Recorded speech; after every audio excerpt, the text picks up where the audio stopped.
student competitors, coaches, spectators, event staff, and special guests, Wright State University welcomes you to the 2013 Science Olympiad National Tournament. Tonight, our Master of Ceremonies comes from the local National Public Radio affiliate, WYSO. Please welcome to the stage our Master of Ceremonies, Mr. Luke Dennis.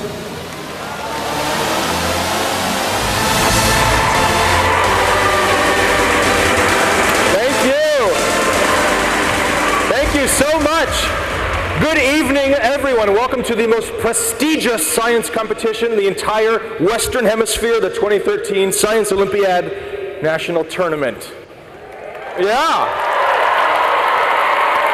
Oh, I don't think you're very excited to be here. And the lights and the costumes, yeah, you're not excited to be here at all.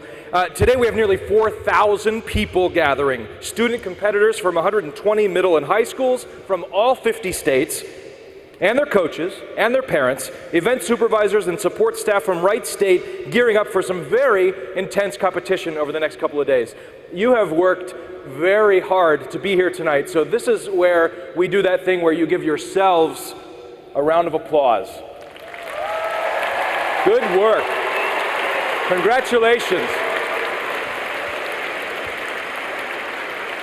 So it's kind of conventional wisdom that the Master of Ceremonies in his opening remarks, he might make a joke or something to loosen up the audience, and you don't need loosening up, but I do have, I know two science jokes and I've chosen one, okay? So this neutron walks into a bar. Oh, you already know this joke, see? Any other crowd I've ever spoken to doesn't know this joke. So this neutron walks into a bar, and he walks up to the bartender and he sits down and he says, "Bartender, how much for a drink?" And the bartender says, "For you, sir." There's no charge. Oh, okay. I was a music major. All right, fine. Well, congratulate yourselves for knowing the punchline to my stupid joke. Okay, so later tonight, you're going to hear from our distinguished speaker this evening, Dr. Morley Stone from the Air Force Research Laboratory's 711th Human Performance Wing. And our keynote address tonight is from Tom Lang, who is the Director of Modeling and Simulation in Corporate Research and Development at Procter & Gamble. So it's a really great program tonight. I'd also like to recognize this year's tournament host. Look around you, Wright State University. Would you please give it up for Wright State University? I know they've been treating you very well. You'll also hear tonight from Wright State's president, Dr. David Hopkins.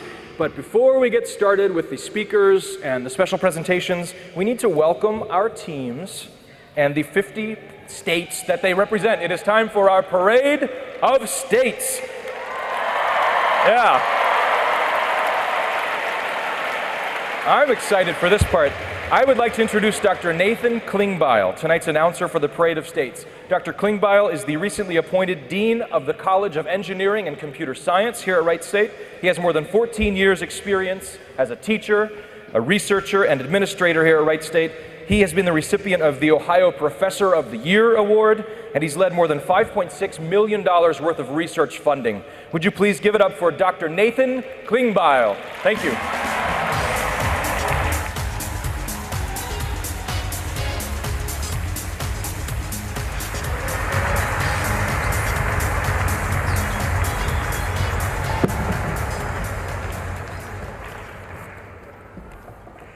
Thank you, Luke. Ladies and gentlemen, tonight we welcome 121 middle and high schools from 50 states, plus an international ambassador team from Japan, to the Science Olympiad National Tournament 2013. One by one, each state is represented by their participating teams in the Parade of States. Let us begin. From the state of Alaska, Matsu Career and Technical High School.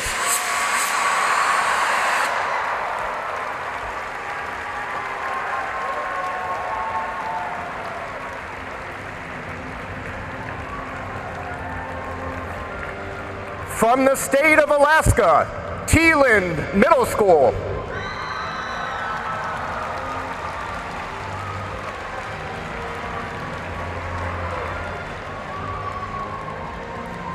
From the state of Alabama, Randolph School.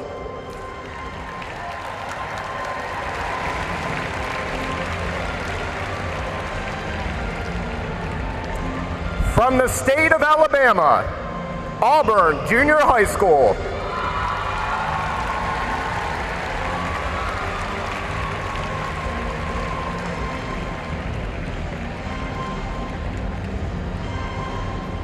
From the state of Arkansas, Little Rock Central High.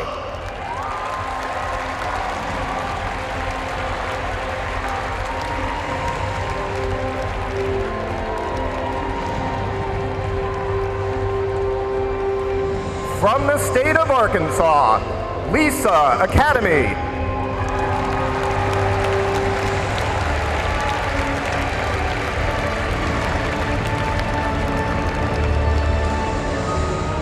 From the state of Arizona, Catalina Foothills High School.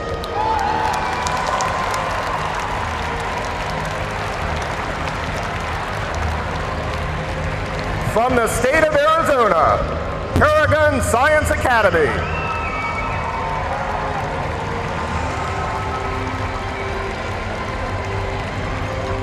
From the state of California, Troy High School.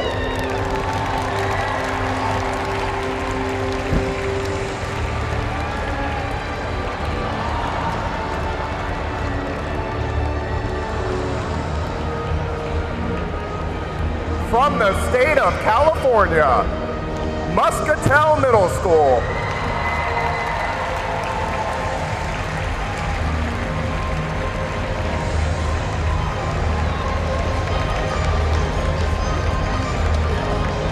From the state of California, Palo Alto High School.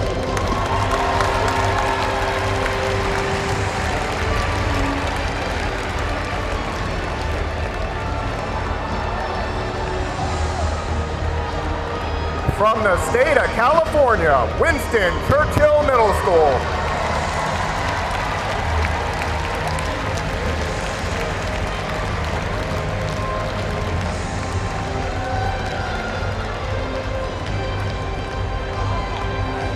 From the state of Colorado, Hooter High School.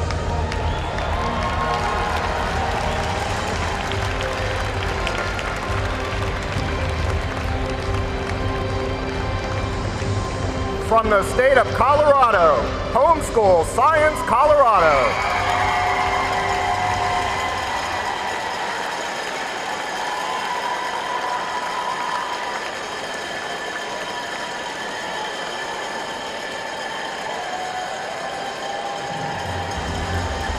From the state of Connecticut, Hopkins School.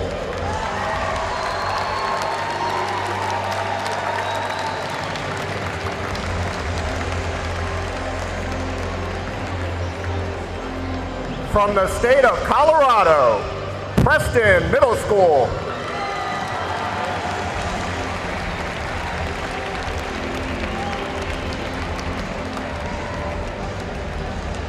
From the state of Delaware, Charter School of Wilmington.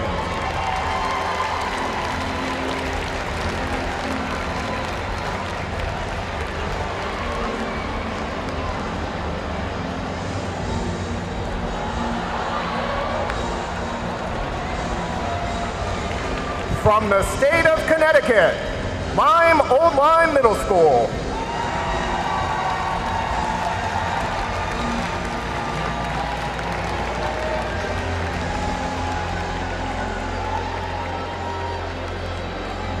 From the state of Florida, Boca Raton Community High School.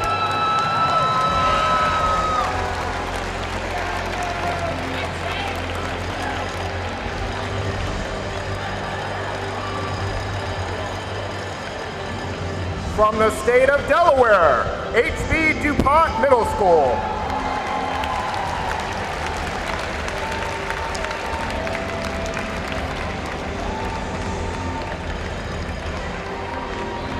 From the state of Florida, Tampa Preparatory School.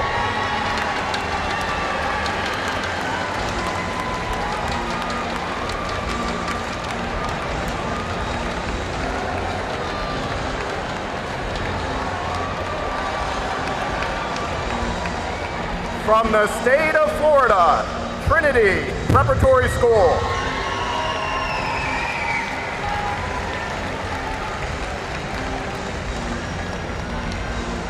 From the state of Georgia, Brookwood High School.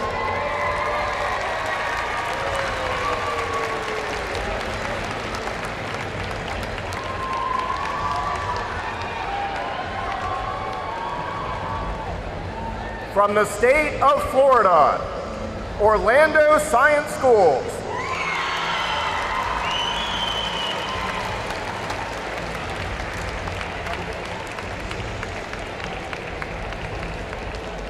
From the state of Georgia, Gwinnett School of Math, Science, and Technology.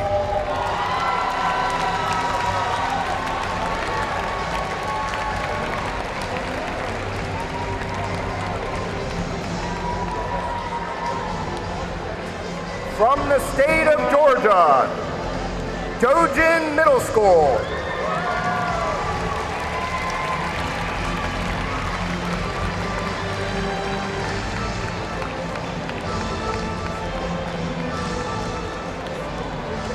From the state of Hawaii, Mililani High School.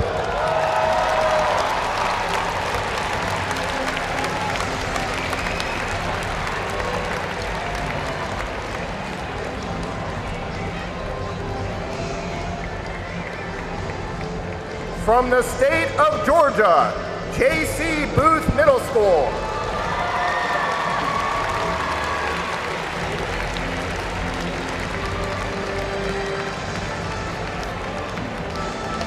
From the state of Iowa, Ames High School.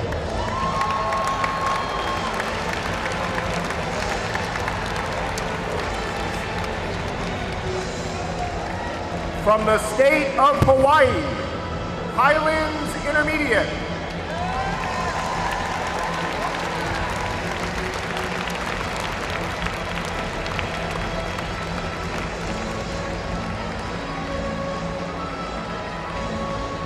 From the state of Idaho, Bishop Kelly High School.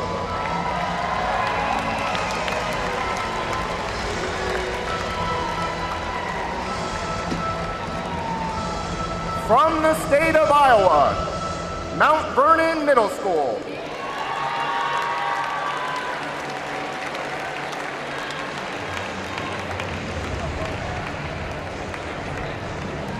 From the state of Illinois, Adlai E. Stevenson High School.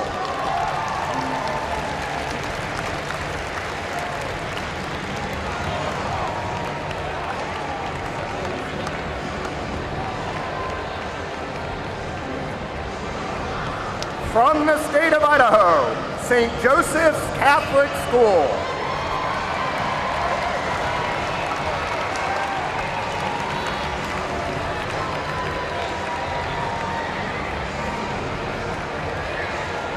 From the state of Illinois, New Trier High School.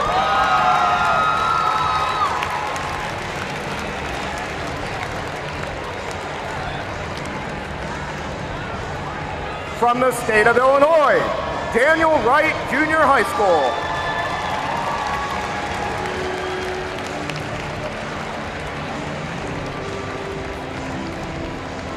From the state of Indiana, Bloomington High School North.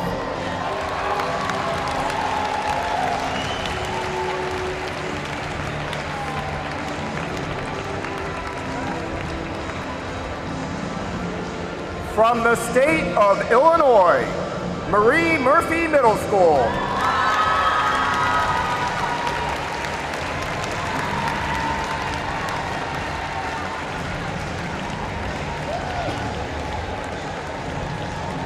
From the state of Indiana, Munster High School.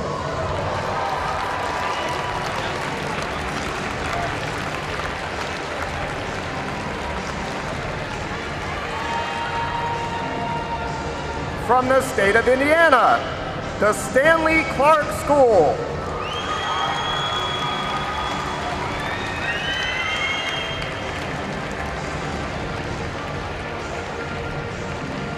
From the state of Kansas, Olathe North High School.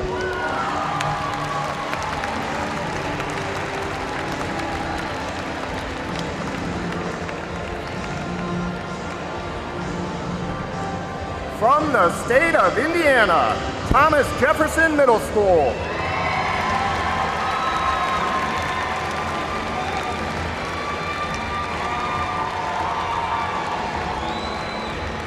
From the state of Kentucky, DuPont Manual High School.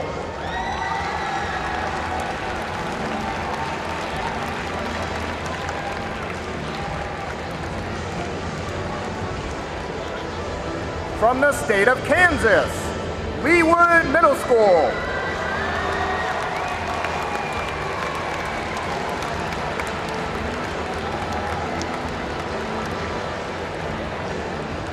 From the state of Louisiana, Benjamin Franklin High School. From the state of Kentucky, Russell Independent Middle School.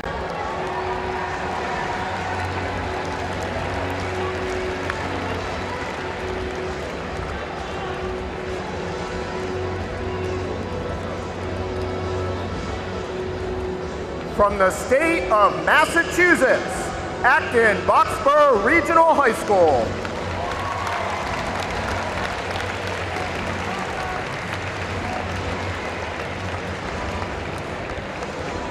From the state of Louisiana, St. John Birchmans.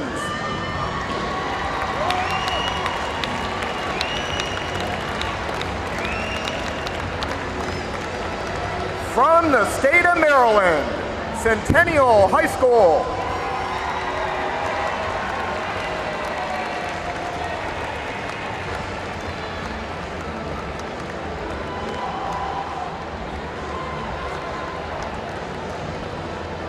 From the state of Massachusetts, A.W. Coolidge Middle School.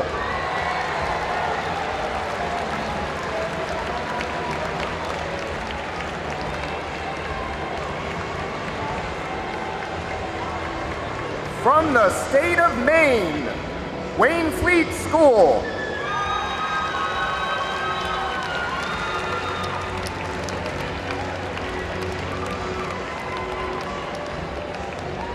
From the state of Maryland, North Bethesda Middle School.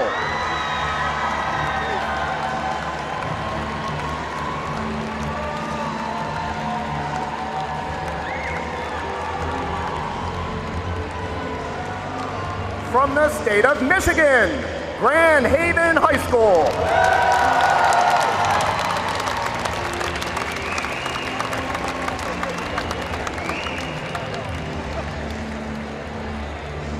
From the state of Maine, Meadowmack Middle School.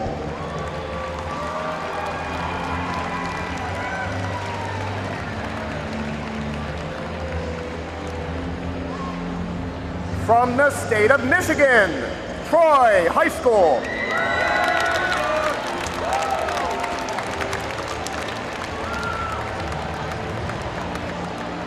From the state of Michigan, Lakeshore Middle School.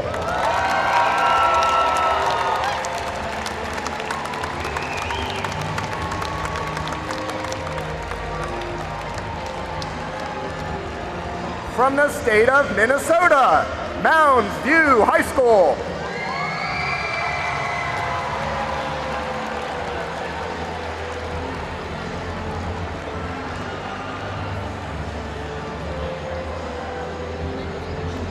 From the state of Michigan, Meads Mill Middle School.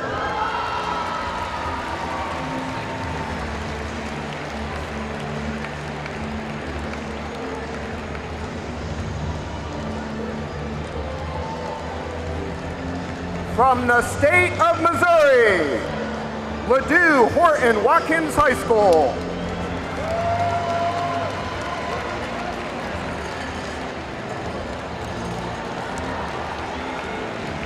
From the state of Minnesota, Friedel Middle School.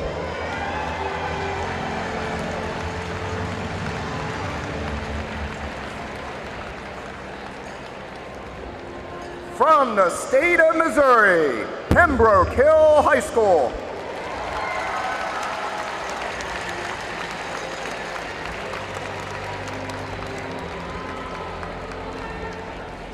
From the state of Missouri, Pembroke Hill Middle School.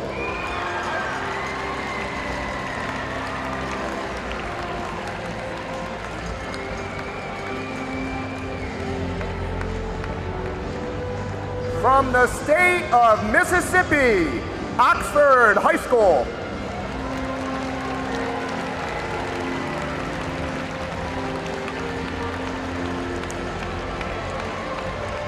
From the state of Missouri, Ladue Middle School.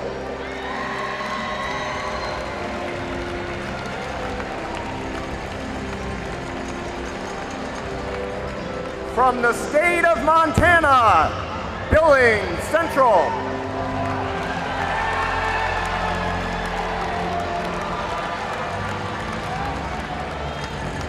From the state of Mississippi, Germantown Middle School.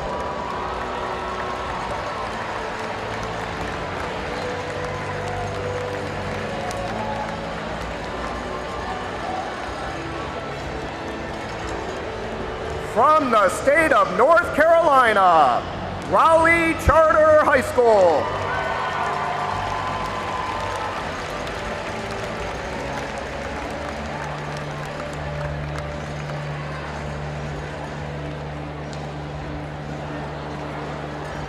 From the state of Montana, Corvallis Middle School.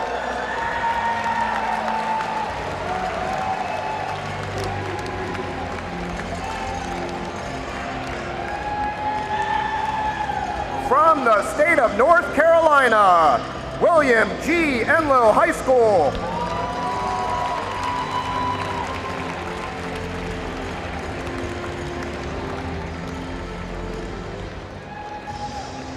From the state of North Carolina, Piedmont Middle School.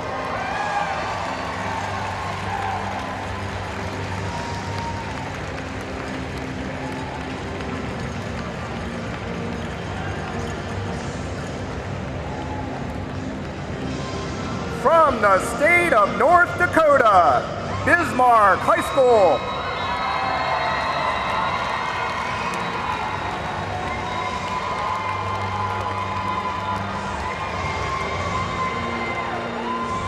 From the state of North Carolina, Carnegie Middle School.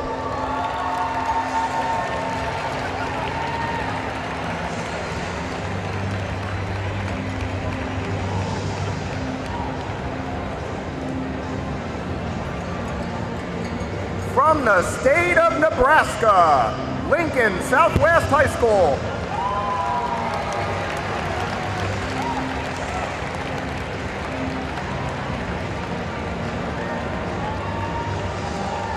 From the state of North Dakota, Wachter Middle School.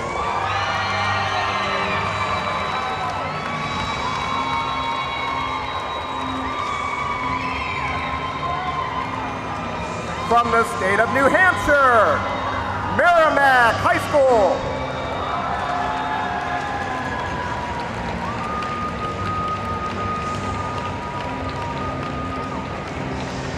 From the state of Nebraska, Mission Middle School.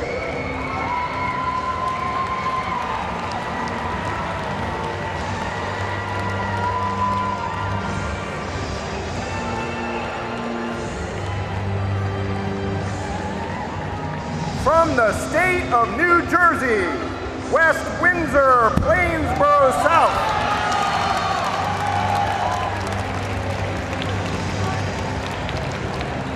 From the state of New Jersey, Community Middle School.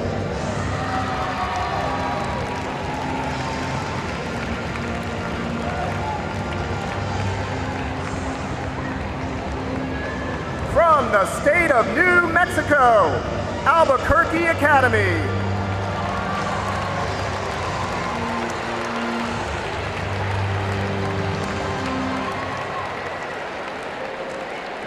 From the state of New Mexico, Albuquerque area homeschoolers.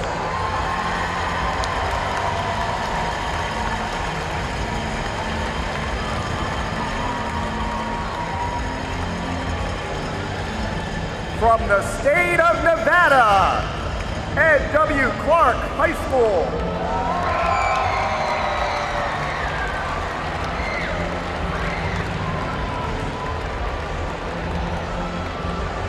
From the state of Nevada, Hyde Park Middle School.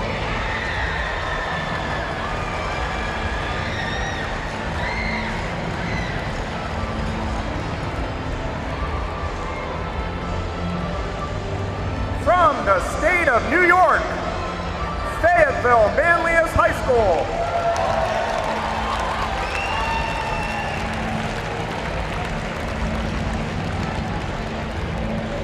From the state of New York, Eagle Hill Middle School.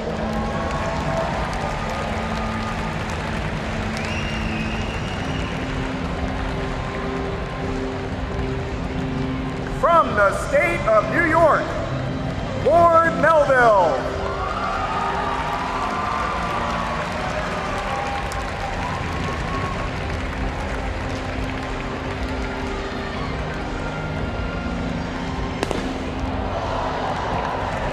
From the state of New York, Paul J. Jelinas Junior High School.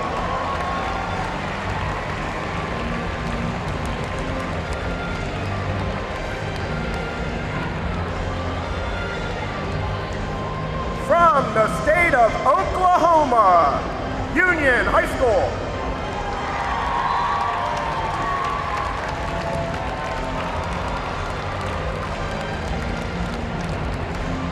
From the state of Oklahoma, Casady School.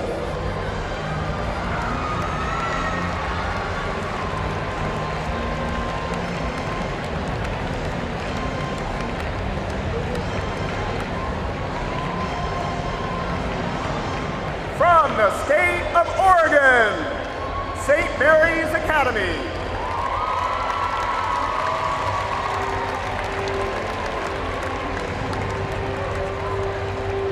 From the state of Oregon, Caitlin Gable School.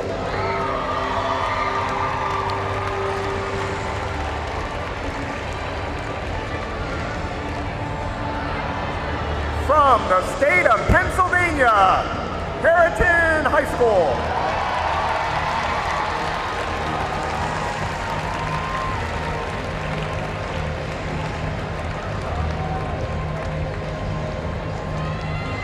From the state of Pennsylvania, Straith Haven Middle School.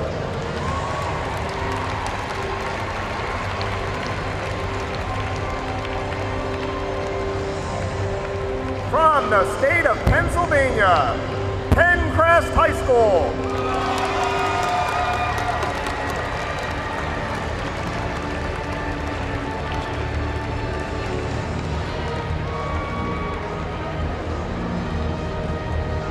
From the state of Pennsylvania, Shady Side Academy Middle School.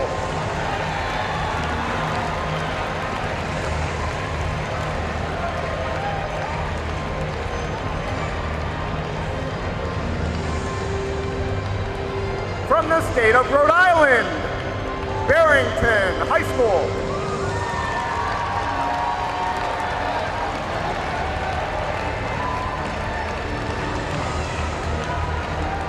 From the state of Rhode Island, Our Lady of Mercy.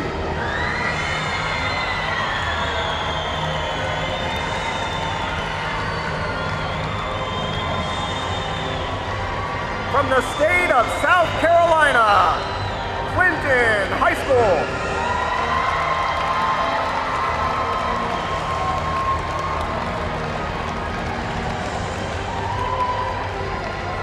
From the state of South Carolina, Bell Street Middle School.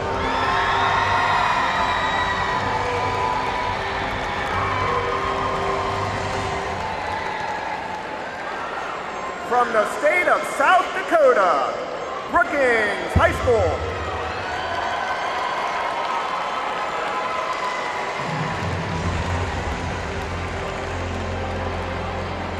From the state of South Dakota, Yankton Middle School.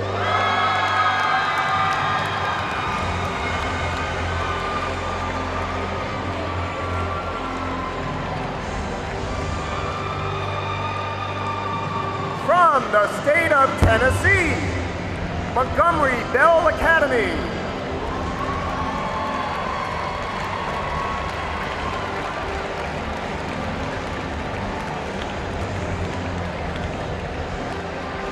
From the state of Tennessee, Bearden Middle School.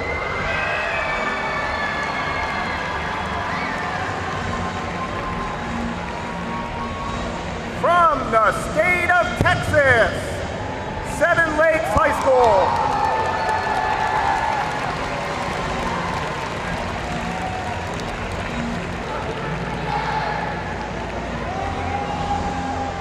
From the state of Texas, Riverwood Middle School.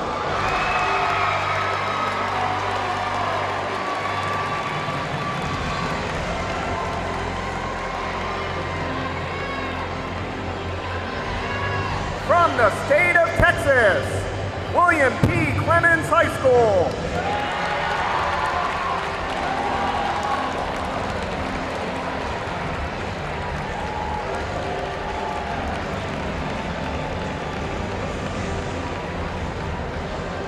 From the state of Texas, Beckendorf Junior High School.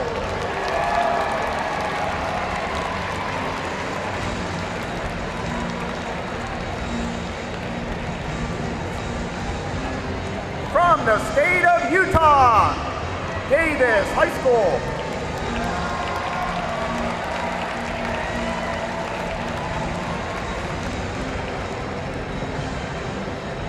From the state of Utah, Fairfield Junior High.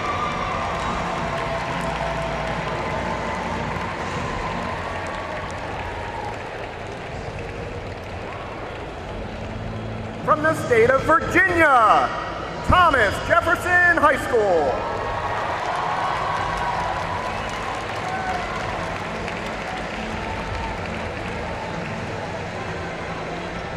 From the state of Virginia, Longfellow Middle School.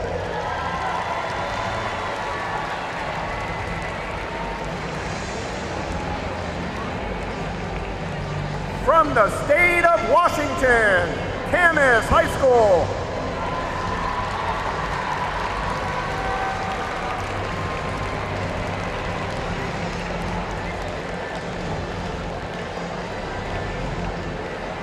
From the state of Washington, Canyon Park Junior High School.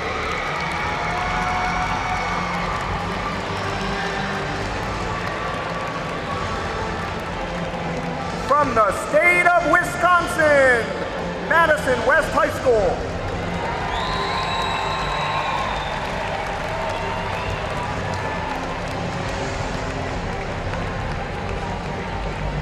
From the state of Wisconsin, Hamilton Middle School.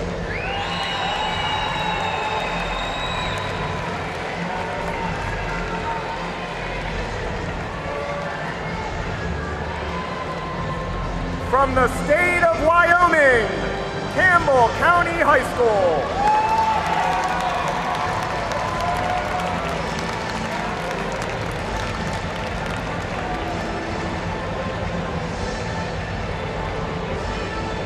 From the state of Wyoming, Riverton Middle School.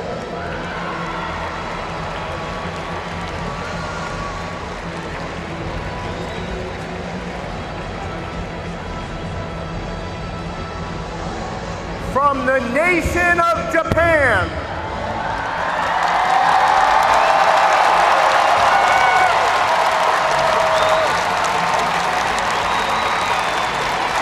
Aichi Prefectural Akazaki High School.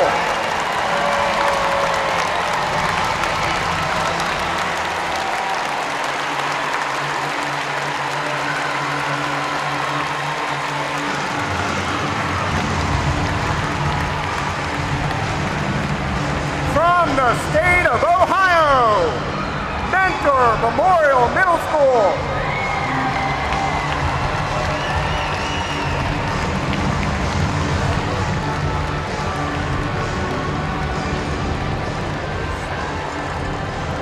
From the state of Ohio, Centerville High School.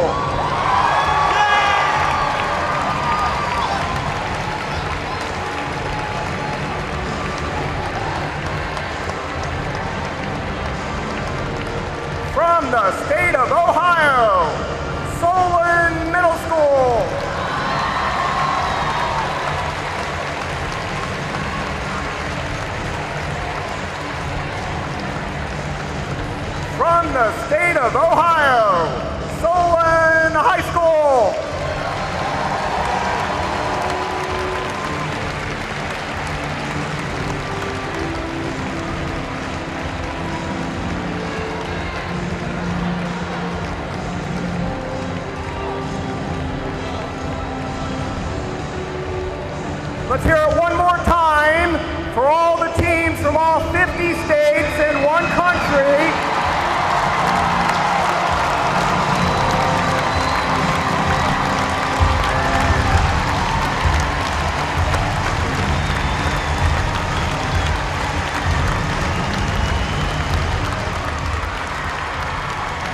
On behalf of Wright State University and the College of Engineering and Computer Science, thank you for coming and good luck tomorrow.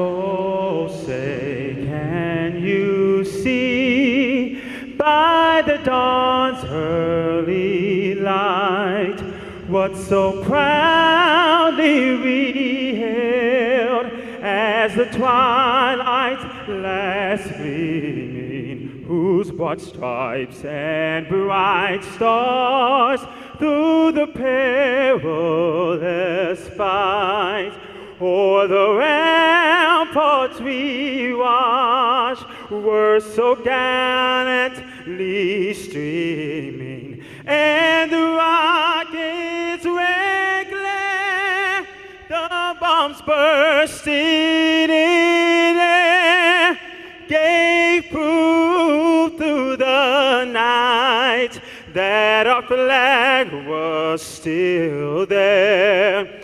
Oh, say, does that star-spangled banner yet wave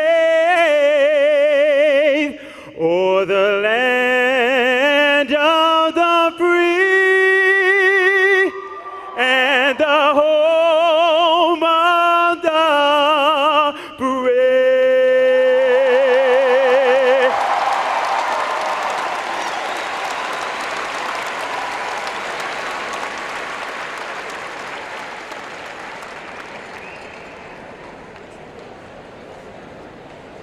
Wright State University is proud to host this year's 2013 Science Olympiad National Tournament, the most exciting and prestigious science-based competition known in the Western Hemisphere.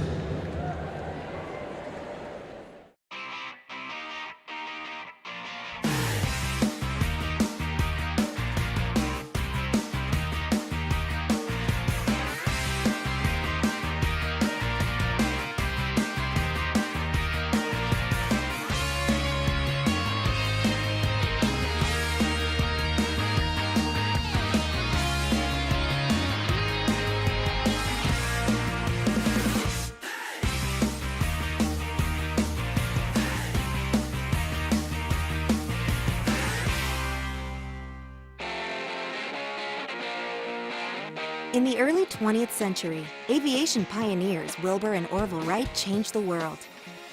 More than a century later, Wright State University carries on their legacy by building on their tradition of innovation and discovery. This is Wright State. Wright State University is a leader in Ohio for research in neuroscience, human performance, and aerospace medicine, and other STEM fields. Our researchers work in partnership with businesses, community organizations, and Wright-Patterson Air Force Base. The power of these partnerships will be seen in our new Neuroscience Engineering Collaboration Building, where scientists and engineers will work side by side to take research from the bench to the community. The new building will be home to the Wright State and Premier Health Partners Neuroscience Institute, which helps patients with badly injured limbs improve their mobility. Collaboration and research take place across a wide spectrum of disciplines at Wright State, especially in the fields of science, technology, engineering, and math. Utilizing computer-based research, the Center of Excellence in Product Reliability and Optimization can simulate a product before it's made. The Knowledge-Enabled Computing Center, known as NOESIS, is a leader in research that associates meaning with data on the web, enabling web users to find, share, and connect information easily. University research also generates technology that affects human impact, like a virtual game that helps train for cultural competencies. Wright State is helping save lives by training military and civilian first responders at our National Center for Medical Readiness at Calamityville. Wright State is an innovator in the arts through Celia and its Distinguished Visiting Artist Series. Graduates have gone on to win Emmys, star on Broadway, and create award-winning movies. Support for our arts programs comes from such stars as Martin Sheen and Tom Hanks. Nationally recognized for its commitment to community service, the Boone Schaft School of Medicine offers innovative medical education leading to the MD degree, 3 dual degree programs, and residency training in 13 medical specialties. The College of Nursing and Health collaborated with the U.S. Air Force to develop the nation's first master's program on flight and disaster nursing. And the School of Professional Psychology is known nationally for its innovative programs.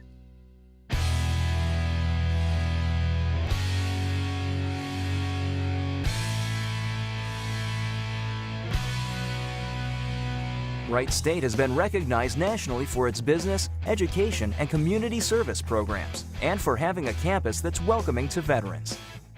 Hardworking, ambitious students take advantage of the Honors Program, which provides small classes, a supportive learning environment, and opportunities for service learning and studying abroad. Wright State is a leader in other ways. We're committed to environmental stewardship, and we're proud to be a national leader in accommodating the needs of students, faculty, and staff with disabilities. Wright State students enjoy opportunities to work on world-class research. The university recently created more than 100 new scholarships for high-achieving high school students. It's part of our commitment to innovation and discovery as we help students prepare for careers that will change their lives and the lives of future generations.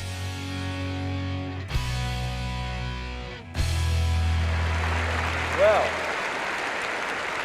it is now my great pleasure to introduce the president of this great university, Dr. David R. Hopkins. Under his leadership, the university has fostered a culture of innovation and the pioneering spirit of the Wright brothers, and is leaving a lasting impact on the region and state through many research partnerships. Now, in addition to his outstanding leadership, President Hopkins is also a scientist, so he understands you guys. He earned his doctorate in kinesiology. He's authored or co-authored more than 60 publications and is the inventor of AccuFlex instruments, which are used worldwide to evaluate joint flexibility. So, ladies and gentlemen, please join me in welcoming to the stage Dr. David R. Hopkins, President of Wright State University.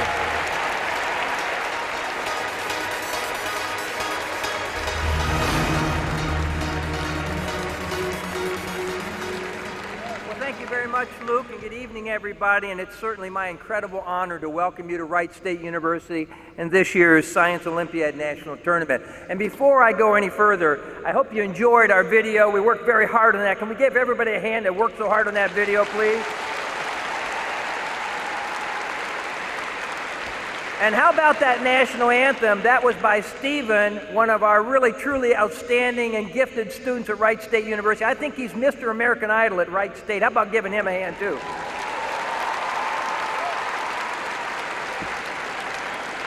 Well, we're so pleased you're here. I know you're going to have a great weekend. You're going to have a great experience. We've been working to get ready for you for 3 years, as we announced that we would host this 3 years ago. We've been doing everything possible to make sure you not only have a great competition, but you have an experience that you'll remember for a lifetime. And I want to say, before I go too far into my comments, that students, I know you're here with your outstanding abilities. You certainly represent some of the brightest and best students all across the United States and in Japan, our partners from Japan. But I want to say, will you join me right now in thanking your mentors, your coaches, and your parents for all they've done to help you get to this significant point, please.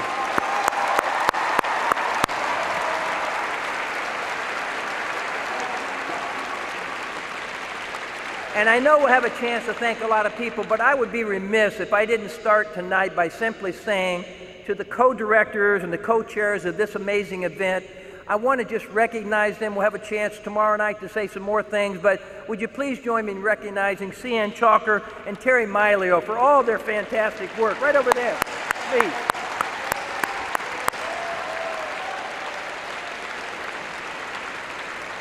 You're going to get to hear from some amazing people this weekend. You're going to get to see some amazing presentations. And I want to recognize that tonight you will hear Dr. Morley Stone, who is the chief scientist with the 711th Human Performance Wing at the Air Force Research Lab. And I want to tell you, and just in case he forgets to tell you, he's a Wright State graduate, so give him a hand too.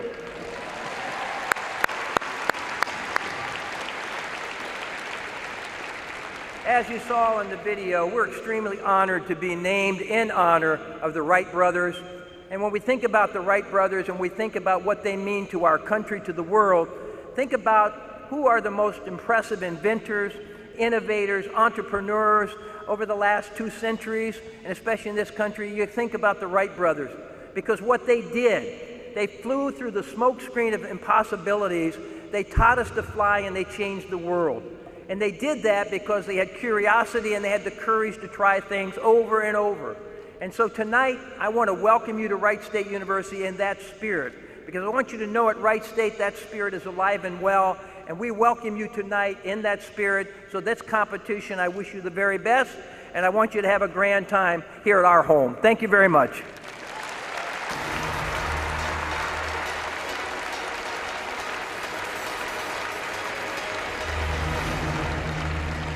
Okay, folks, up next we will hear from the president of Science Olympiad International, Dr. Gerard Putz. Dr. Putz is the co-founder of Science Olympiad. He is a former Detroit high school science teacher and a retired lieutenant colonel from the Army Air Defense Artillery. So please welcome to the stage Dr. Gerard Putz.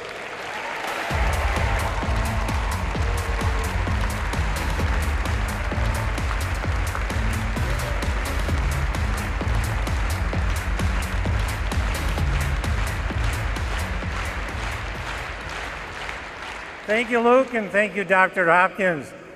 And good evening and welcome to the 29th Annual Science Olympiad National Tournament. It's my great honor to thank all of you and congratulate all 120 national teams and the global ambassador team from Japan for advancing on to this world's premier science competition.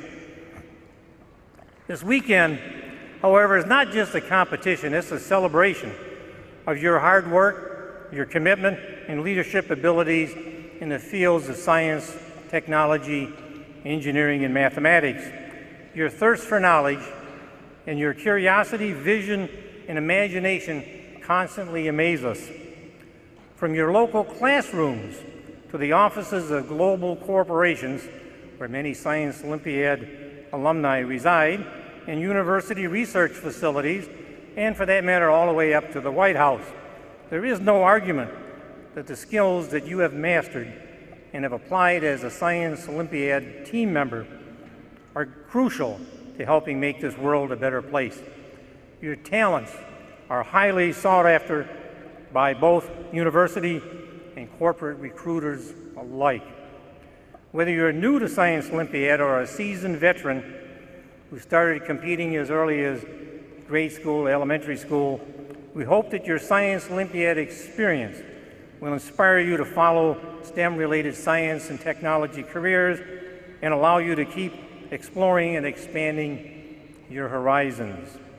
We applaud your individual success, but tonight, as Dr. Hopkins has mentioned, in addition to thanking all of your mentors and your parents and all of your coaches back in your hometowns, we also want to congratulate and thank all of the committee officials, the hundreds of regional and state directors, about 360 of them, all of the local, state, and national event supervisors that literally in the tens of thousands that help put on these tournaments every year. So we want to give all of the helpers, all of the coaches, all of the mentors, have them all stand up. Let's give them another big round of applause. With all of them, all of the parents stand up, coaches.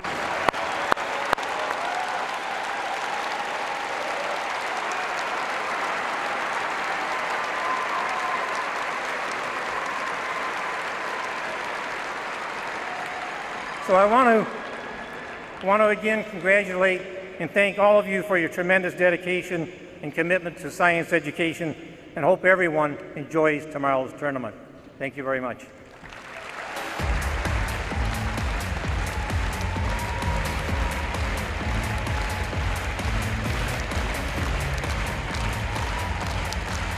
All right. Ladies and gentlemen, it's now my pleasure to introduce our distinguished speaker for the evening, Dr. Morley Stone. He's a member of the United States Air Force's cadre of scientific and technical senior executives. He's the chief scientist of the 1,800-person 711th Human Performance Wing at the Air Force Research Laboratory here at Wright-Patterson Air Force Base. I think some of you visited there today, yes? No, maybe that's tomorrow.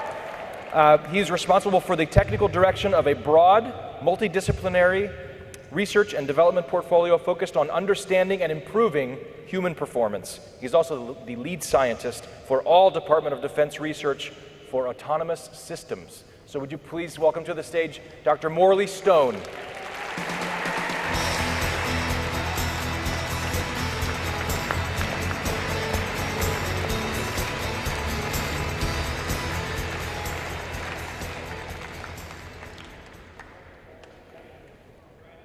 Making it this far.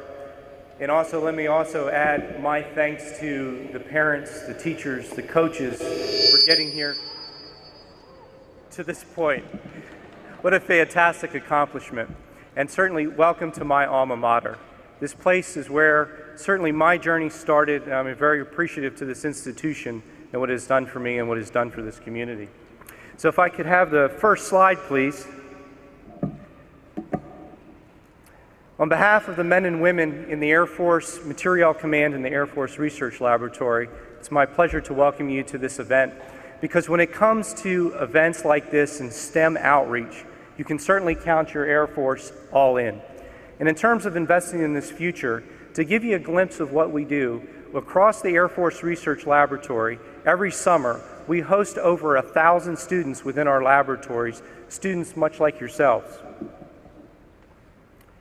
Across our enterprise, you can see that from coast to coast, we do research not only in the 711th Human Performance Wing, where I'm from, but in places like Aerospace Systems, also here at Wright-Patterson, Directed Energy out in Albuquerque, New Mexico, our Space Directorate also in Albuquerque, our Sensors Directorate here at Wright-Pat, Munitions down in Florida, Materials and Manufacturing here in Dayton, our Information Directorate up in Rome, New York.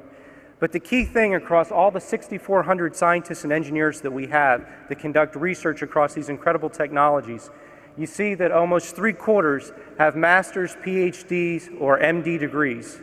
And so my message to you tonight is just very simple. You're off to a great start, but continue to keep your eye on the prize, because there's just so much waiting for you at the other end of this journey. As Dr. Hopkins said in his introduction, this great institution is named in honor of the Wright brothers.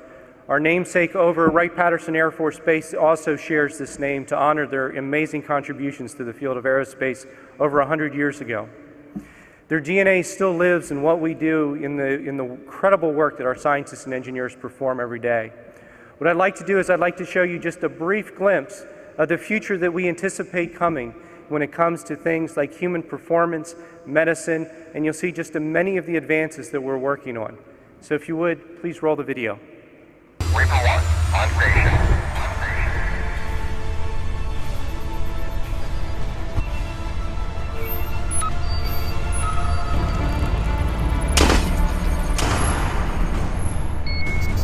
Target location, target location.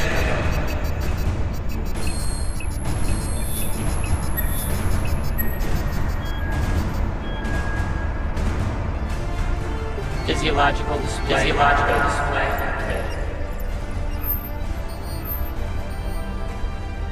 Predict another 45 minutes of peak performance. Incoming!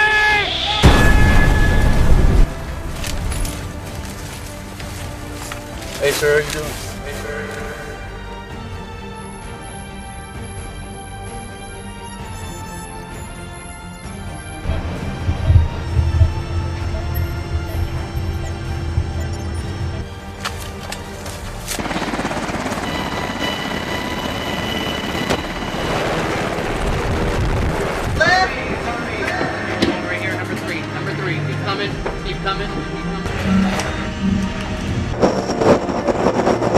How's your payload?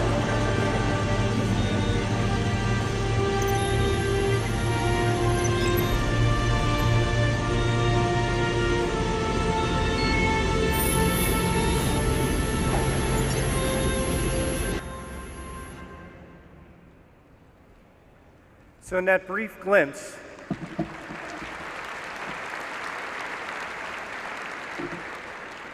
We touch on the incredible progress that's being made in things like robotics, automated systems, advanced diagnostics, networking, advances in nanotechnology, epigenetics, genomics, just an incredibly bright future ahead of you.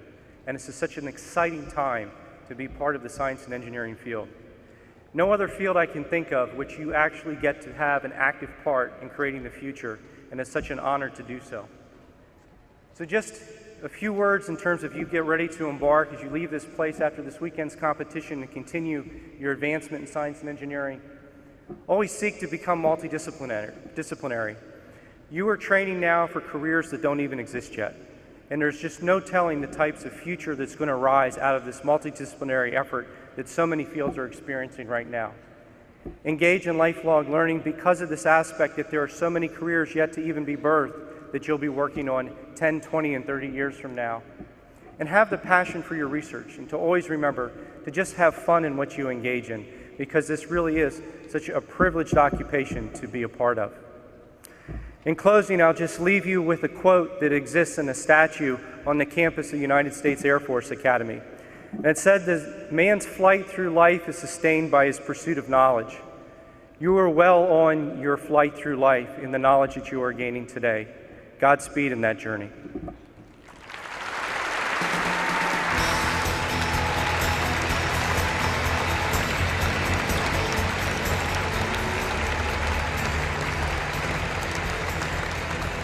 All right, ladies and gentlemen, we have arrived at our keynote address of the evening, and it will be delivered by Mr. Tom Lang. He is the Director of Modeling and Simulation for Corporate Research and Development at Procter & Gamble. He has spent his 34-year career modeling and simulating formulations and products, from how hot air roasts peanuts and coffee to how baby sizes affect diaper leaks, which I think is fascinating. I want his job. In his current role, Mr. Lang leads P&G's modeling and simulation efforts from atoms to the store shelf. So please sit back and enjoy his presentation. He will take questions from the audience afterwards, so be ready for that. Ladies and gentlemen, would you please welcome to the stage Mr. Tom Lang.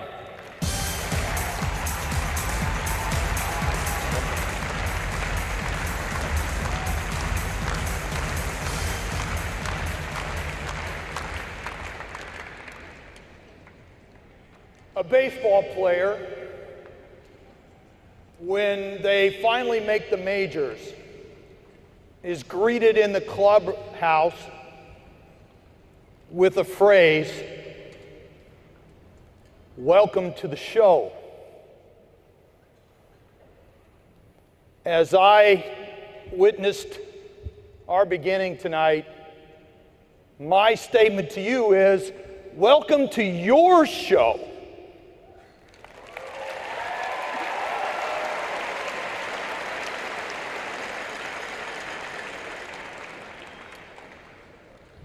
So let me introduce myself. I'm Tom Lang. I live in Cincinnati, Ohio, and I work for a really old company. In fact, they're even older than some of your parents. I know that's hard to believe, but they were founded by a soap maker and a candle maker. They married sisters, you see, in Cincinnati, and their father-in-law suggested that they go into business together because of a common resource that lived in Cincinnati. Now, why did you think, Mr. Norris? Why do you think? What resource was in Cincinnati, Ohio in 1837 that both a candle maker and a soap maker needed?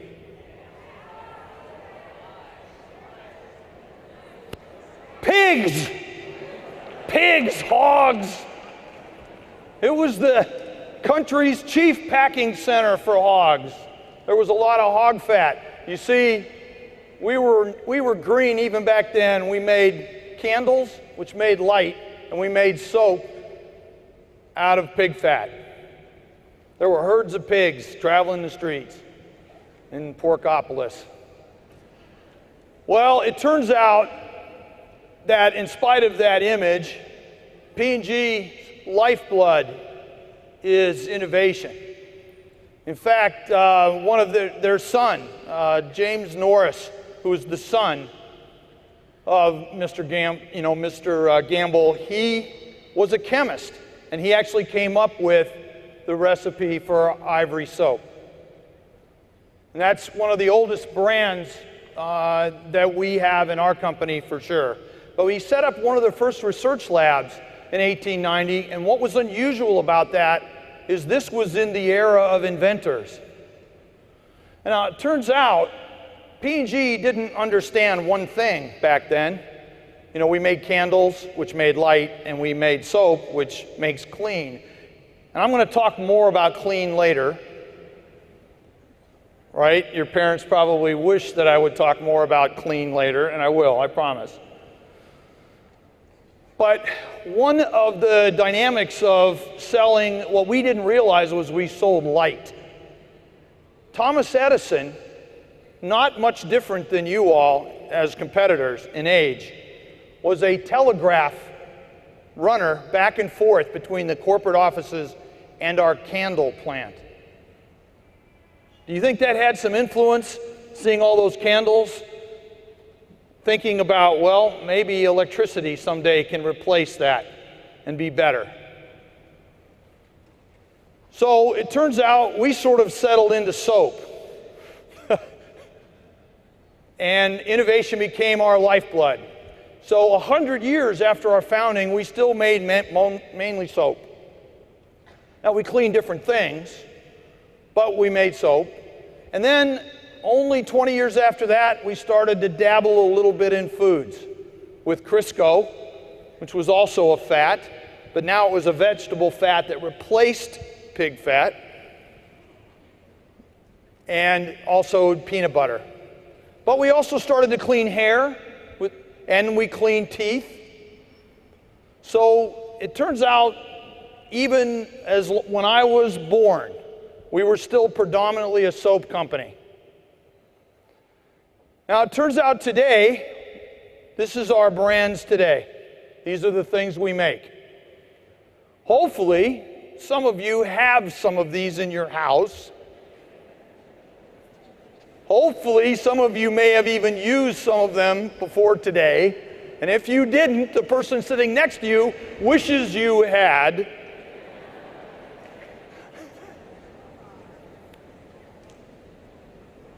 Okay, so this is not an advertising or marketing seminar. Procter & Gamble is about our brands, but it's really about innovation. So let's look at what I want to talk about is the science, technology, engineering, and math behind everyday things, the things I just showed you. But before I do that, let's talk about innovation in general. What innovation did mankind dream of almost since before we began writing down our dreams?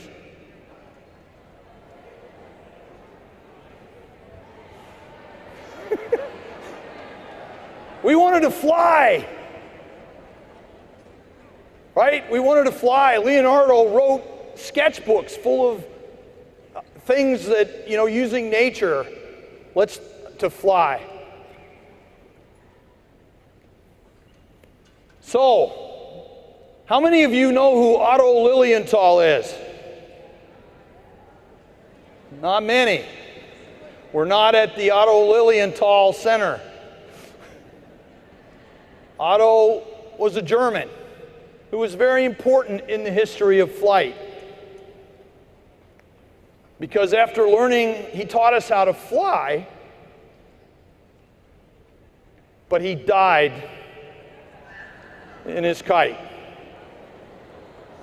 No, I'm serious, it's sad. Seriously. And what did he do by doing that? He scared the heck out of the Wright brothers. And they figured out that it isn't about flying, it's about landing and walking away.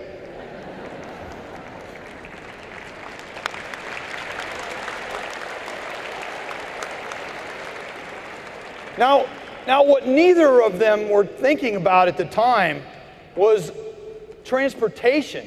They just wanted to fly because it was cool. If you look at a Scientific American article from 1898, all in the same year, they talked about 3 inventions: the automobile, Edison's light bulb, X-ray, and also wireless, what they called wireless telegraphy. You know, you'd call it texting your friends today, I think.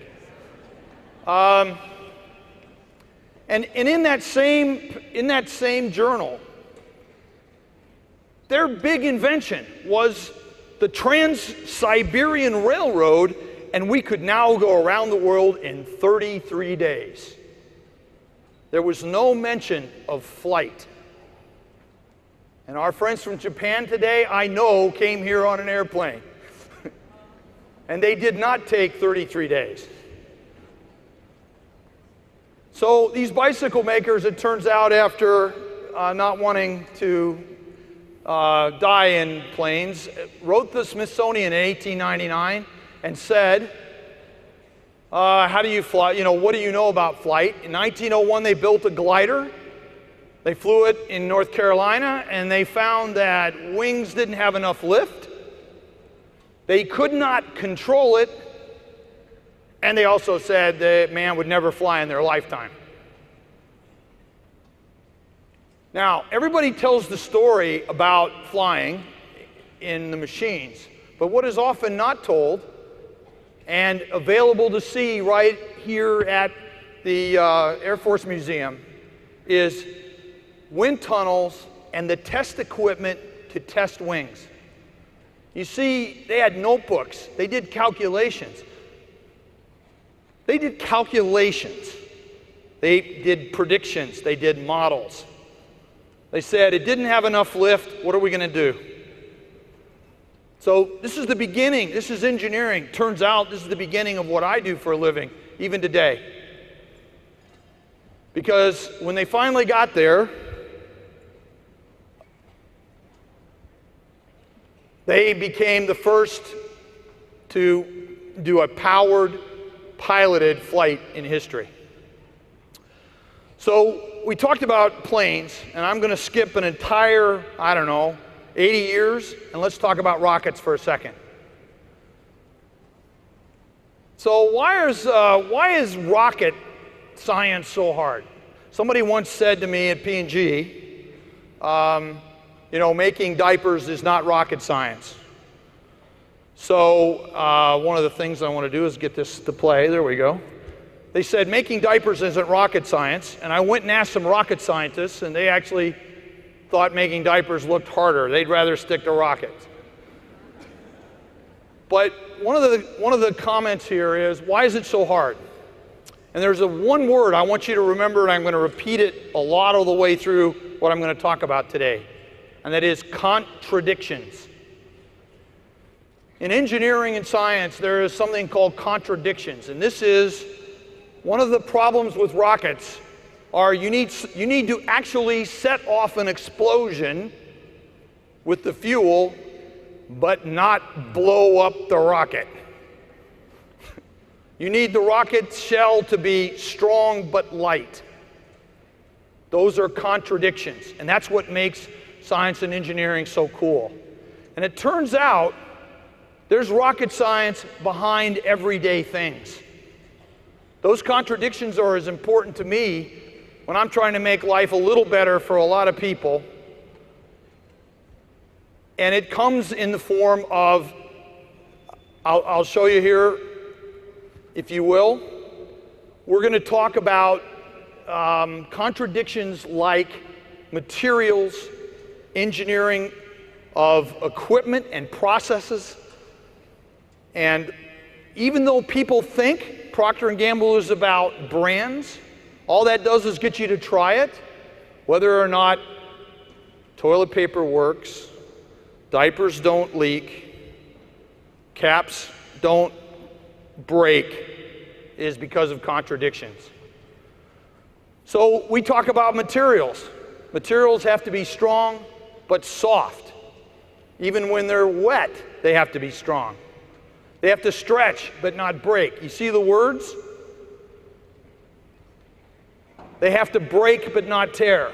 Some of the worst toilet paper in the world is the ones that don't tear off the roll. Paper towels too. Now, you would think that's a silly idea, but do you know how hard it is to put perforations in a paper towel? If they're too extensive, then it'll tear all the time and you can't roll it up. Or they come off on your, when you don't want them to. Let's take packages. You want a package to look great, yet be affordable. So you want it to look expensive, but not be expensive. You want it to protect the product, but you don't want to put a lot of plastic in landfills. Right? So you want just the minimum amount of material, but enough to protect the product. And here's one. Let's build a container that never leaks, but opens easily. Yeah, we're not doing so well on the open easily side. You know, when Black & Decker makes a machine to take caps off stuff, then maybe we're going a little too far. There's also liquid contradictions. Mixtures that either don't blend, which is one of these things, or things that separate and you don't want them to. In other words, you don't want to have the bottle of Downy say shake before use. Right? Because especially most of you all in the room wouldn't probably do that. Here's one. Toothpaste that must dispense easily but stay put where applied. Like it doesn't come off the toothbrush. Turns out for some of you who study fluids, there's something called non-Newtonian. If toothpaste was Newtonian, it would either not come out of the tube without a machine, or if it did come out, it would run all over the place. So we have to make it so that when it moves quick, it doesn't have a lot of resistance. And when it stops, it stays there. It's kind of tricky.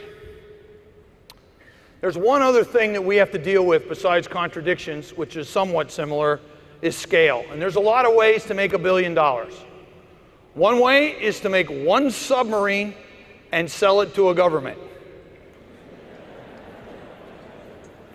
Noble task, not putting it down. You can make 7 jet fighters, 100 engines, thousands of tractors. P&G's in the noble business of we make 1 billion things, we make 2 billion diapers, and sell them for $1, that kind of thing. Right? We're in that end of the business. Now, who would ever think a diaper was high tech? Right? I mean, give me a break. My sister uses it and makes a mess and we throw it away. But let me ask you a question. How long do you think it would take to make 1 billion diapers? Which is, by the way, only a few days worth for the world's babies. So how long do you think it would take? Well, it better take just a few days. You guys got that. That was good. Math in, out. You are smart. They told me that. This is what it looks like about 10 years ago. I can't show you what we do today. It's too secret. Every flicker is a diaper. Every photo, that is actually the diapers going by, and this is actually a defect tape, looking for mistakes. Okay, so we've talked about contradictions and scale. What has changed? Let's find some solutions to these contradictions. In the last 50 years, what's completely changed science and engineering? And for 30 plus of those years, I've worked it, and I can say this. What one thing has completely changed science and engineering? High-speed computing. Now, there are a lot of people that argue about this, but I can say it's at least one thing. Everybody's like, really, seriously, high-speed computing? So let me talk to you about what that is and how that's true. First of all, just a quick tour of computing. It used to be essentially mechanical things. Abacus, still in use in some places. Slide rules, Only in museums. You probably don't even know what it is. Ask your grandfather. They probably know what it is. I'm sad to say I used one for real in college and high school. The electronic age began in about the 40s.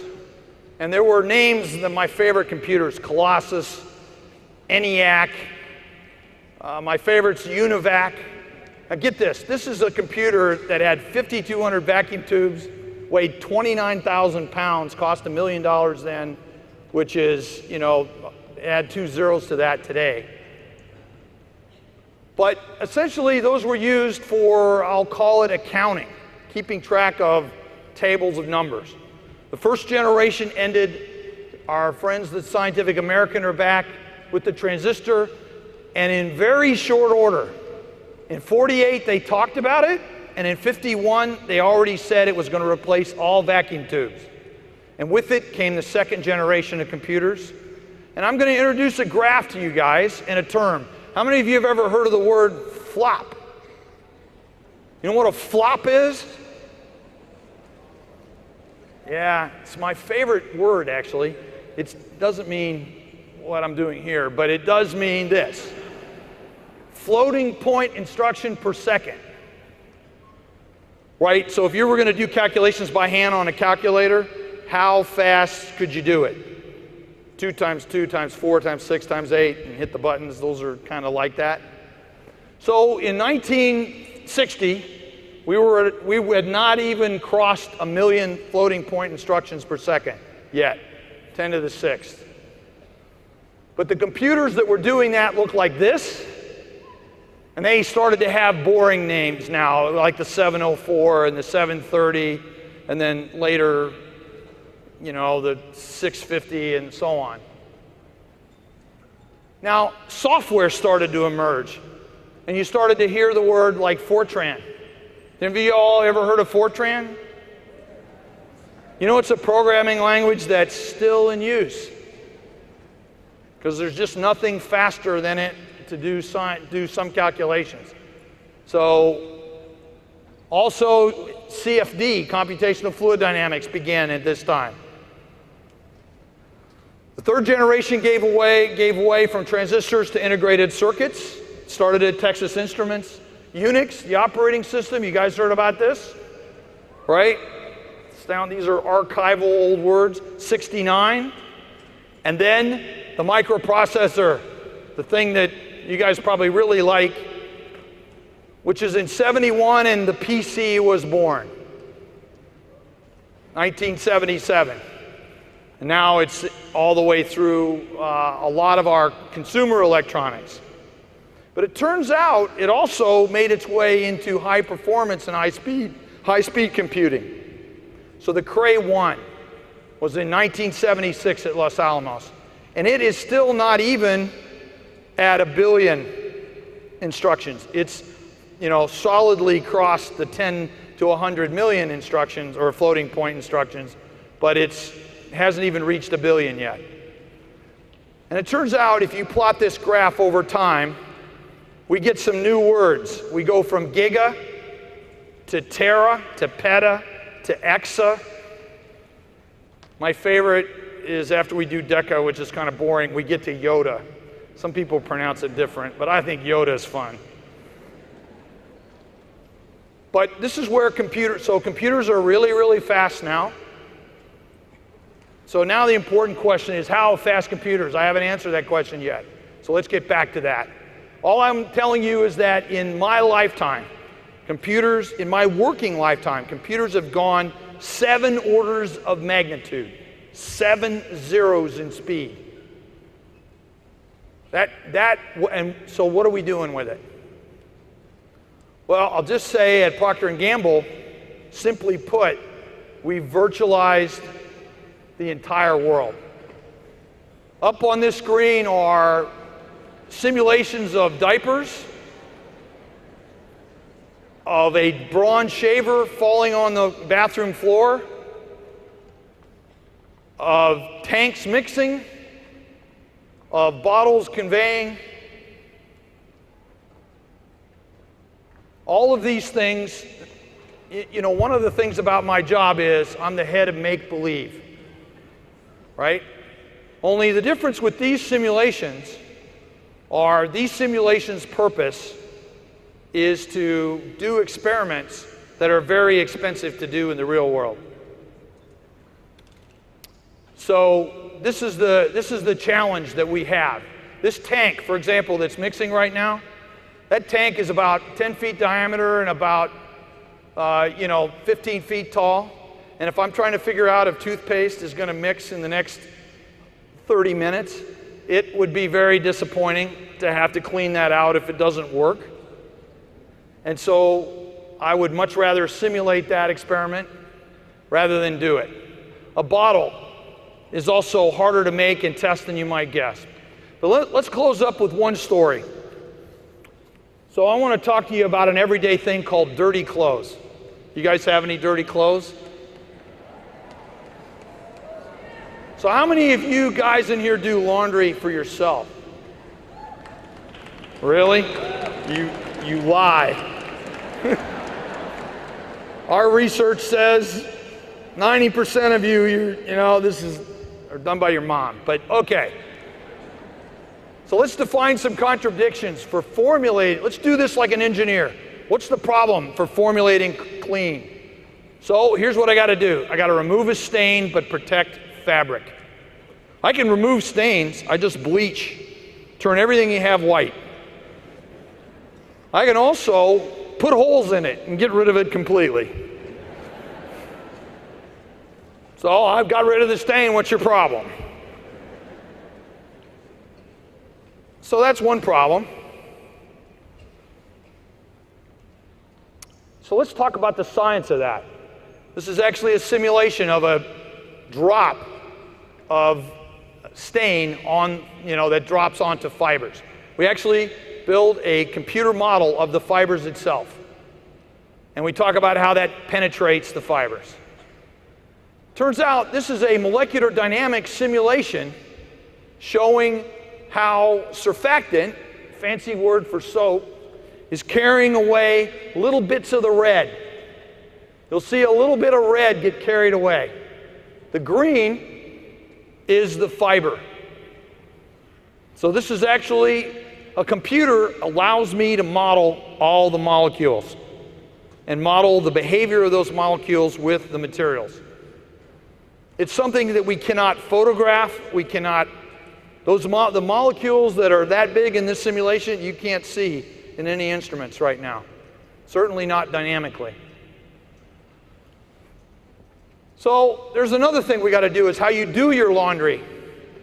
So first, if you go back to 31, or in the 30s, people took a bar and actually grated it like a cheese grater, put it in the soap. The laundry detergent had to be hot. Then we came up with the big invention, we're going to make it out of powder. And then we said, let's make it easy because powders are messy.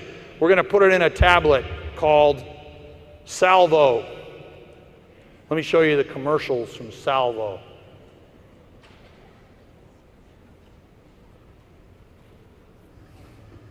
It's only me. I waited until there weren't any ladies around.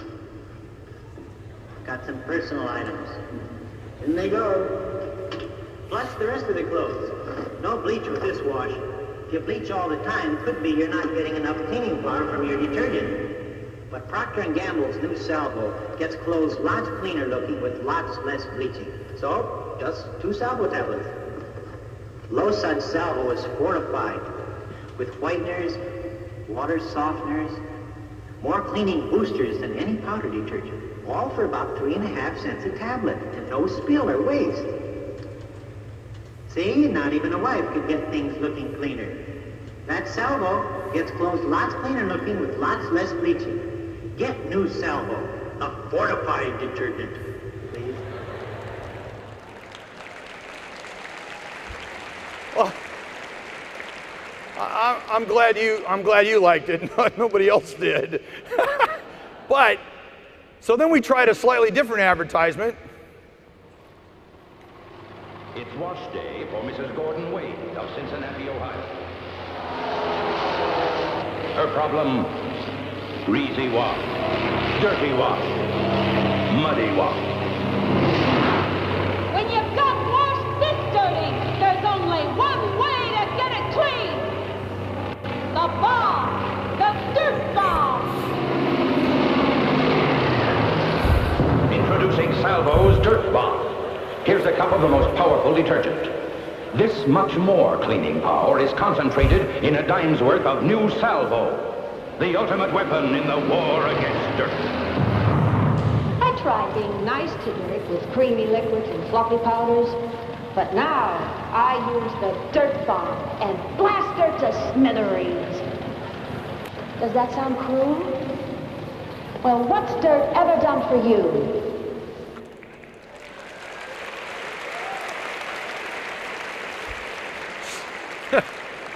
So in spite of this magnificent advertising, there was a problem. And I actually used this product in college, and here was the problem. When you put this in the lawn, where do you think the tablet went?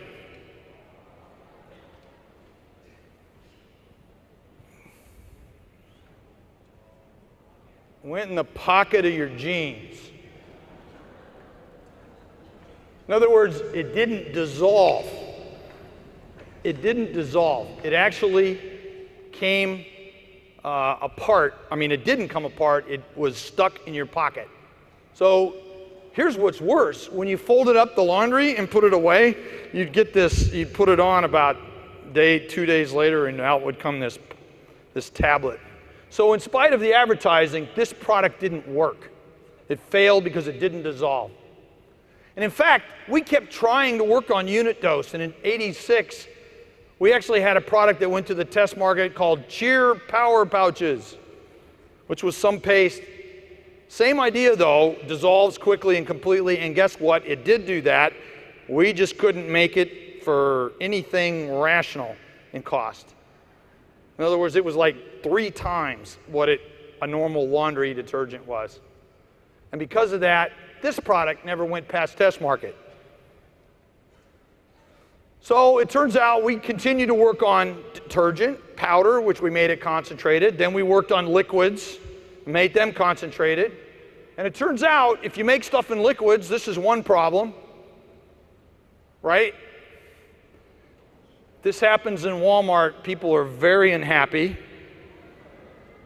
Very unhappy. But it turns out we don't want to make this thing out of plastic that's so heavy that it costs a lot of money. So it turns out one of the things my organization do is we get to model this and test it in a computer. And when I get that little red thing show up in the bottom right corner, yeah, I know it's not going to work. Now that's actually a lot easier to do than to make molds and test bottles. So we do it in the computer. Now it turns out the end of this story is just last year we introduced a product called Tide Pods, and we actually this is actually talked about in Scientific American this month. We used millions of hours of computer time. We modeled things to do this, and in fact these are some of the models we used to make that product work. These are micelles and vesicles. These are things that are inside that detergent to make it the right thickness and also to have the right dissolving. These are smaller than you can measure with microscopes. Material science done at the molecular scale.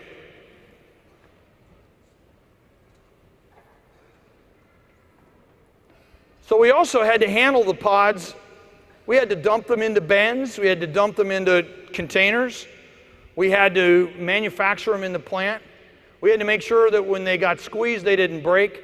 When they get dropped, they don't split open. These are all questions that we answered in the computer before we did it. High-performance computing made this stuff possible. Tide Pods wouldn't have happened if it hadn't. And it turns out after 60 years of trying, it looks like we might have finally solved the unit dose problem. And there's only, you can use ours or whatever, but children, your brothers and sisters, but certainly you guys ought to be able to do your own laundry now. right?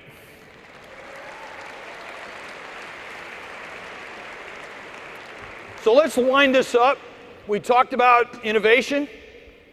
I want to remind you guys that aviation, rockets, and everyday things all use science and technology. And I would also say one thing else. High-performance computing has changed science and engineering as much as aviation has changed travel. It's a different game now. And so my advice, not advice, my send-off for you guys is go explore with that. Go have fun exploring. Computing can reveal things that can't be seen yet or that don't exist yet. Anything you can imagine, you can build and test in a computer. And one final thing, go discover something with that that makes all of our lives a little better. And let me leave you with this. Orville said, it's astonishing about how those secrets have been preserved for us for so many years. Let's go discover them. So for you guys, go discover them.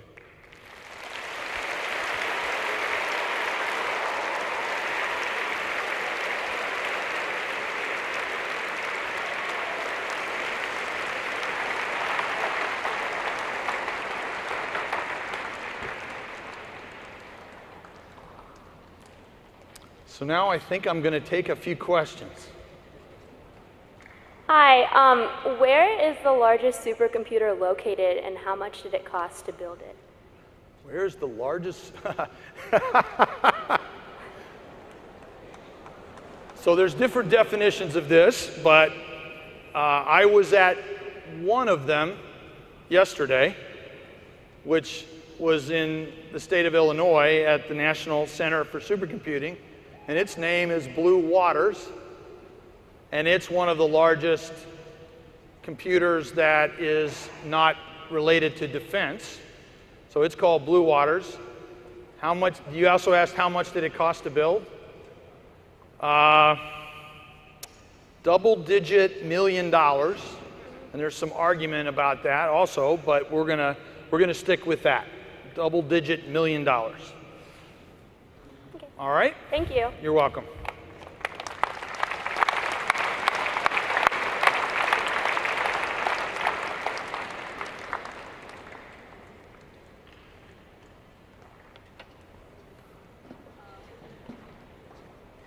What's your favorite part about modeling and simulation? So what's my favorite part about modeling and simulation? I like to find things out that nobody believes are true because it hasn't been tried yet. And we've had that situation more than once where a model predicts something is going to happen. I like to forecast things that haven't happened yet, that no one else has tested yet, and then when they actually do happen, we're proven correct. But that's my favorite thing, is to discover things that don't exist yet. Thank you.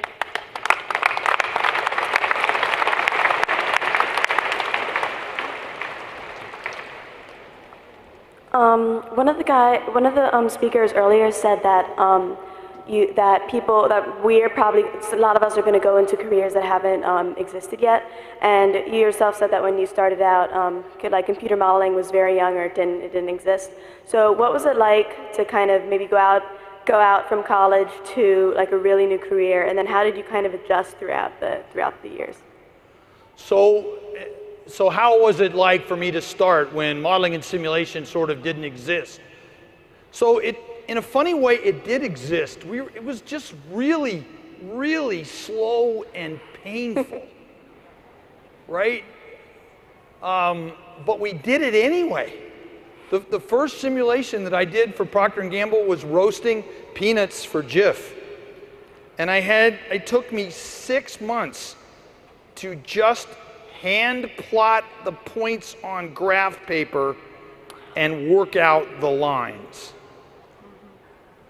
Now today, that whole thing could be done in about an afternoon. But here's the interesting thing. I didn't know it was slow. Right? I didn't know it was slow. It was cool because even though it took me 6 months, I could still predict it. So it turns out, in some ways, the fun of discovery, the thrill of figuring something out before it happens, whether you're doing it with pieces of paper and a pencil and a calculator or the world's biggest supercomputer, the thrill is the same. And so that hasn't changed. All it's changed is I can do really cool problems and a lot more of them.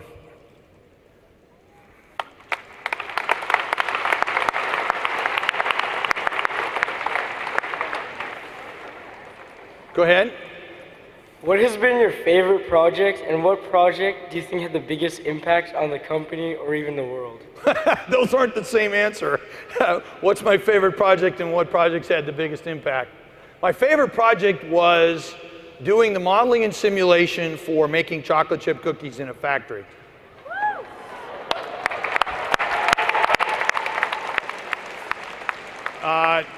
We made 20,000 cookies a minute. So that was a blast, and so that was my favorite. Probably the project that had the biggest impact was working out the mathematics and computation for reliability of a diaper line. So a diaper machine, the thing you saw. So that was probably that, but it was also that. I'm going to be able to take about two or three more questions. That's all, guys, so I'm sorry. You'll have to go ask them. Go ahead. So for all the young people out here, what would you say is the most important piece of information for them going on into the world and like trying things like you have of inventing or starting new things and learning about new things? Well, most important information. People said it earlier. I know you guys probably hate this because you're in school and you can't wait till you get out, but be a student forever, okay? Be a student forever. So that's the most important thing. And so I'm going to leave it at that. Thank you. Be a student forever. For all the young kids out there, what's your favorite Pokemon?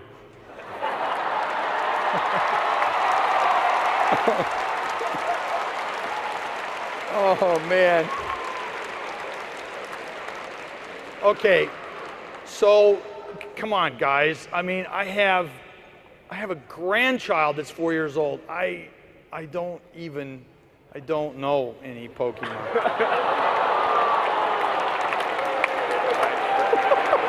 I'm sorry. Earlier you mentioned the tales, trials, and tribulations of making baby diapers. Could you also mentioned that was your most important. Could you kind of give us some of the background and challenges of actually making baby diapers? So if you're gonna make a whole diaper that has 13 raw materials, 34 glue beads, 10 rubber bands that don't break, and I'm gonna make them at millions an hour, okay? In other words, I'm gonna make them in less than 100 milliseconds. All done. All the machinery goes so fast you can't see it. And the only way I know it's even being made is that it's accumulating at the end and I have a lot of electronics. So essentially I have to grow to learn to believe in things I can't touch.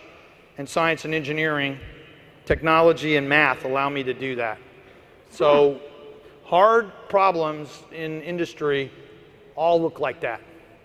So one more question, and I'm sorry. Oh, thank you. Good. I was gonna say. What is the single most important thing you've ever done?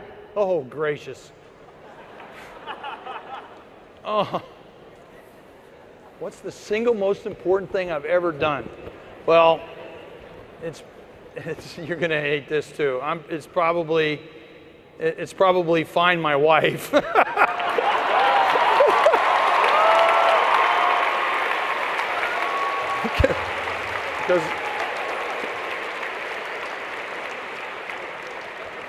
Okay, Folks, I promise I will take questions upstairs afterwards. So, no, I'm sorry, I'm gonna have to come off the stage. Thank you very much. It's been a pleasure. Mr. Lang, stay up here for 1 second, please. Okay, okay. Wasn't this wonderful? Give it up for Tom Lang, please, one more time.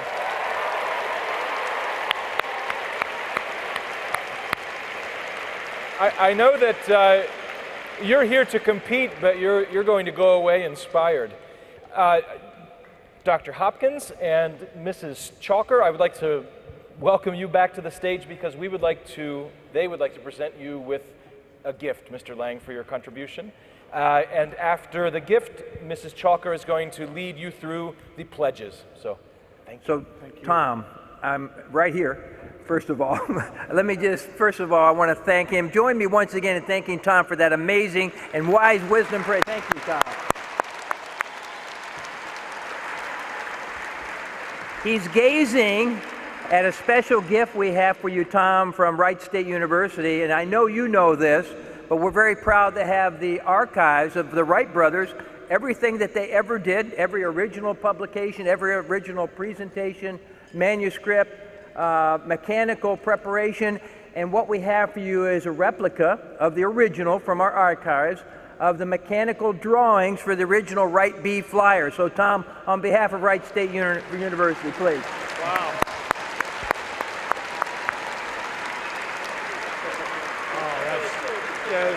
That is fabulous. That's brilliant. Thank you. This will go into my shop for sure. We'll put it over here. Okay, thank you very much. Whoop, whoop, one more picture. Thank you. Thank you all very much.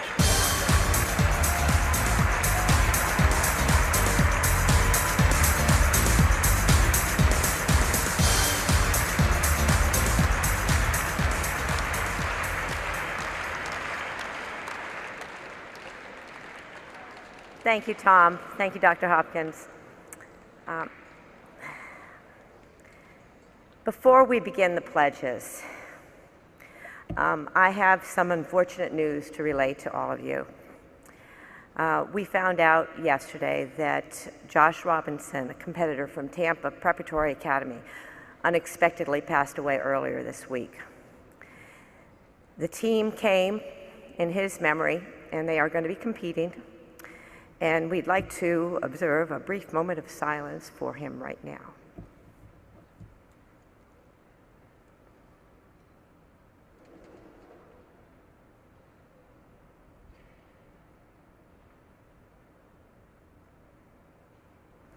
Thank you. The goal of Science Olympiad competitions has embodied in the Science Olympiad Code of Ethics. And it's to give one's best effort while displaying honesty, integrity, and sportsmanship. All participants are expected to display this courtesy and respect towards one another. All teams have read and signed these pledges, and this was turned in by your coaches when they registered today or yesterday. Our collective example, as stated in the Science Olympiad pledges, which is about to be recited by representative participants, will promote the spirit of cooperation among all participants. First, I'd like to call up the representing the student competitors, and it's the team from Mililani High School on the island of Oahu in the state of Aloha state of Hawaii.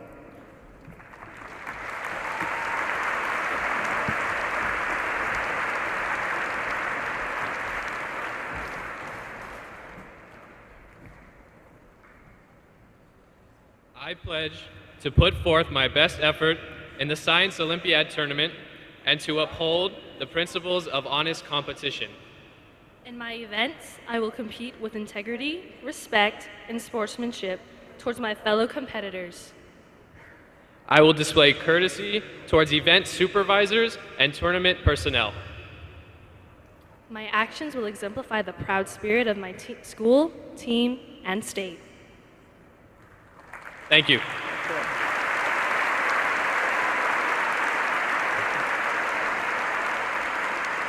Aside from our Japanese ambassador team who have traveled the farthest distance to get here, a grand total of 4,451 miles, which of those of you who are competing in Fermi questions tomorrow will probably have already estimated as, anybody? 10 to the 17th angstroms. But you guys did wonderful. We're welcome. We're glad that you're here. Thank you very much. Okay, good luck tomorrow.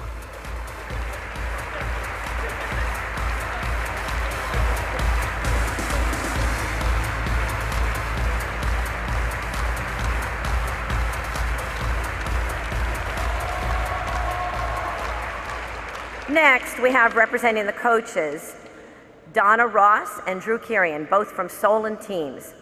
Solon High School has been a national champion for 2 years in a row, while Solon Middle School has been a champion for 5 years now.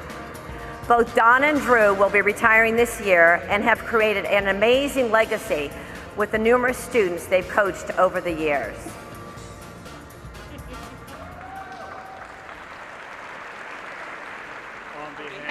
Coaches and assistants at this tournament, I pledge to encourage honesty and respect for the tournament personnel, our fellow coaches, and other team members. We want our efforts to bring honor to our community and schools. Good luck to everybody. Thank you, Donna and Drew.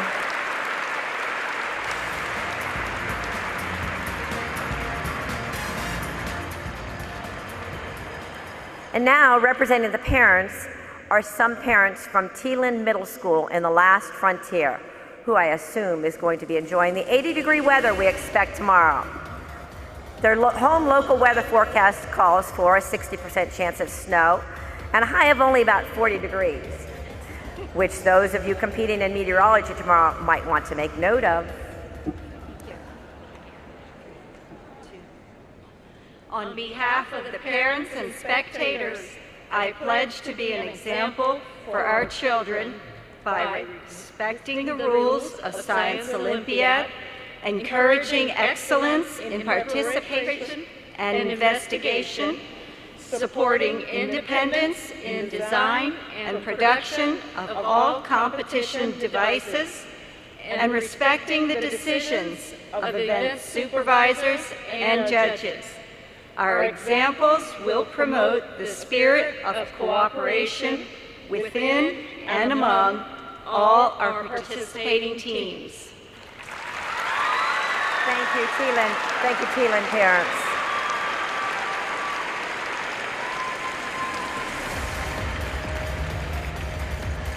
And last but not least, representing the event supervisors is Dr. Jim Olson, Professor of Emergency Medicine, Neuroscience, Cell Biology, and Physiology here at Wright State University. Dr. Olson was instrumental in bringing the national tournament here this year and will be retiring this year after 18 years of involvement with Science Olympiad. Those of you competing in anatomy tomorrow can look forward to the fact that he will be providing actual human specimens to examine. Thank you, Sienna. On behalf of my fellow supervisors and tournament personnel, I pledge to run my event with fairness and respect for the participants and their coaches. Our actions will reflect the principles of the Science Olympiad program and display the pride we feel as representatives of our colleges, universities, companies, states, and organizations. Thank you, Jim. You want to walk with me?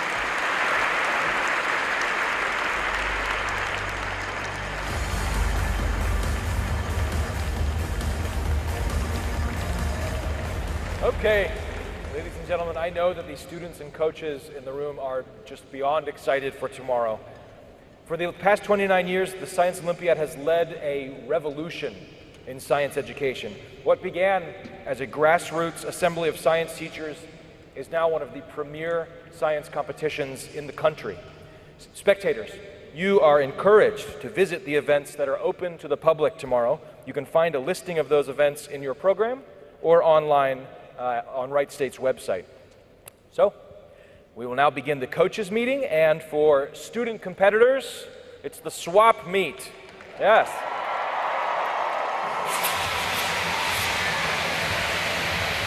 Wright State University would like to wish all student participants best of luck in tomorrow's tournament. The Science Olympiad National Tournament 2013 would like to thank its sponsors and thank you for coming.